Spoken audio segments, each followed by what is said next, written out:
all right, so there's a lot to unpack here, and we can't talk about this game without talking about the moment that had the biggest impact on the game, and that was Tyrese Haliburton's injury in the first quarter. Goes without saying, it doesn't diminish what Oklahoma City did at all. They're the NBA champions. They deserve to be champions. They earned everything every step of the way. But there is a part of me, Rachel, that will think that this game will go down as one of the great what-ifs in modern finals history. I mean, Tyrese Haliburton came 100%. Out of the gate cooking. He was cooking coming out of the gate. 3 of 5 from the floor, 3 of 4 from three-point range. They couldn't do anything with him in this game. Early, at least in the first 7-8 minutes when he was in. Then, late in the first quarter, he makes a move, and like we've seen way too many times, he has just like this moment where it's a non-contact injury. You can see in the replay, the television replay, the calf kind of reverberate, and you know then and there he had an Achilles tear. What was your takeaway from that moment and how it all went down with Tyrese Haliburton?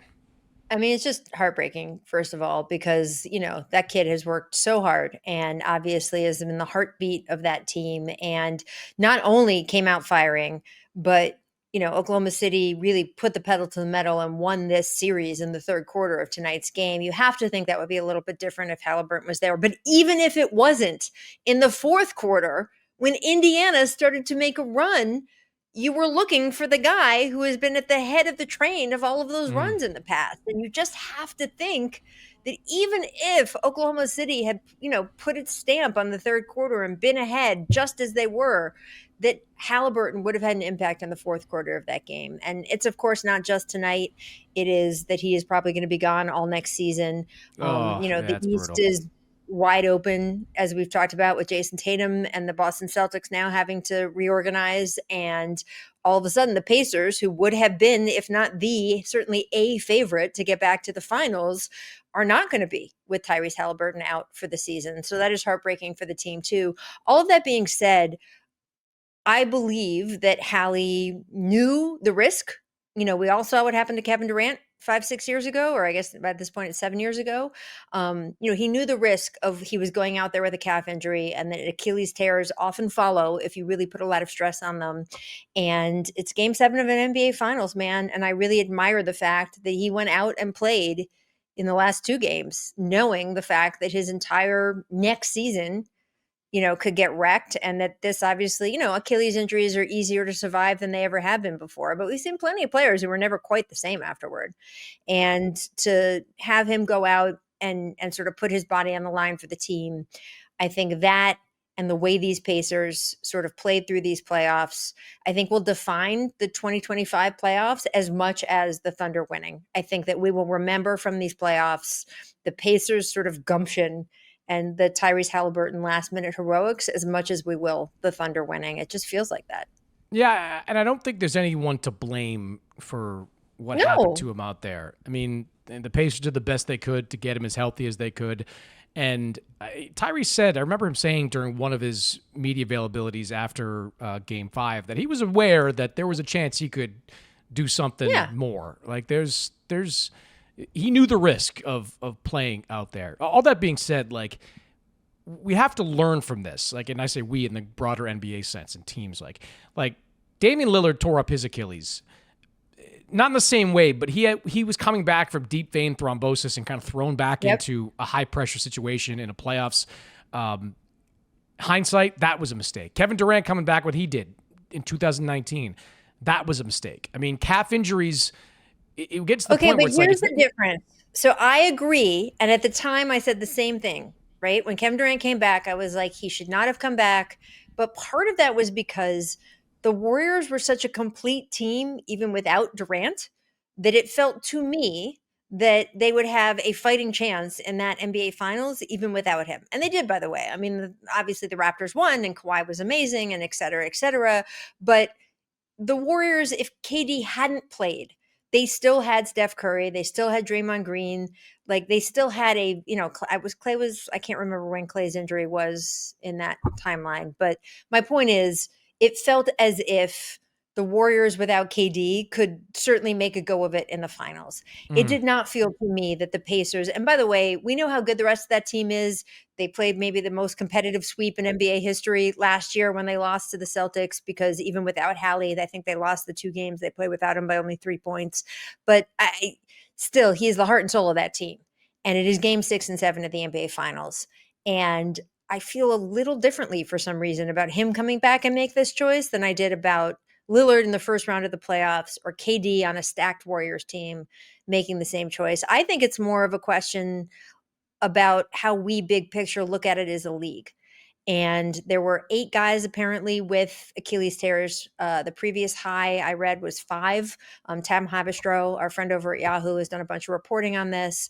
And, some of the reasons that experts cite are these guys are covering many, many more miles than they ever have before. I think, from 10 years ago, it's up 10% of how many more miles they cover per game. The game is much more physical. There's a guy who's been tracking like how many times guys fall, and that's risen by a significant amount of percent. How many guys are shoved to the floor and fall down and all of the stuff. It's a more physical, faster, requiring more miles covered, more year-round training, guys who played AAU year-round as kids game than it ever has been. And they're more susceptible to injury. And we saw baseball eventually respond to all the Tommy John injuries that started cropping up in that sport. And Chris, what do you think the NBA can do given all of that, given the fact that the guys play a more physical game, they're shoved down and up and down, and their bodies take more beating than they ever used to, that they cover more miles on the floor per game than they ever used to, that they train year round in ways that they never used to? What do you think the NBA can do to sort of cut down on these huge, season-long injuries to these huge stars? Damian Lillard, Jason Tatum, and Tyrese Haliburton out for the next year. That's a hit Gone. to the NBA. Yeah, huge hit for the NBA. I mean, the Eastern Conference is almost a joke with how many major injuries that are in the conference right now. I don't know if there's anything the NBA can do as an entity, like a broader entity. I do think there's a lesson to be learned here. Like this particular injury, all injuries or a lot of injuries have the potential to be re-aggregated or cause a more significant injury. But these calf issues have the potential to cause catastrophic injuries. And I think that's a lesson that needs to be learned from all this, that if a guy's got a calf strain and so would you not have played him? I would not have played him. No. Look, again, I wouldn't Really? I didn't say this prior, but if there was a belief, and I don't want to go down a rabbit hole of blaming, because again, I don't think anybody should be blamed. But if you're a player, going forward, and you've got a calf strain, you've got to be smart about it. You've got to recognize how significant that could potentially become. And if you're a team, like as much as you want your guy to be out there playing in a playoff series or a final series, you've got to be aware of it too. I mean, it not only cost the Pacers the finals, but to your point, it blows up next season. Then I don't know what the Pacers are going to do with their team because of this. Like when Jason Tatum went down in Boston, all of a sudden it became about, all right, who are we going to trade? Are we going to retool? There's a lot of financial decisions the Pacers have to make this offseason. Like, how does this affect that? Like, are they not going to, re-sign Aaron Nesmith, or are they going to lowball Miles Turner? Or does Benedict Mathurin get a deal? I don't know. I just think there's. It's so hard to get here, though. It's so hard to get to game 6 and 7 of an NBA Finals. And look, you have to play him. You have to play him. You sit him, and then what? You have to play him. They lose the finals anyway, right? I mean, I can't imagine they would have won. And he gets killed for it. Yeah, 6 and 7.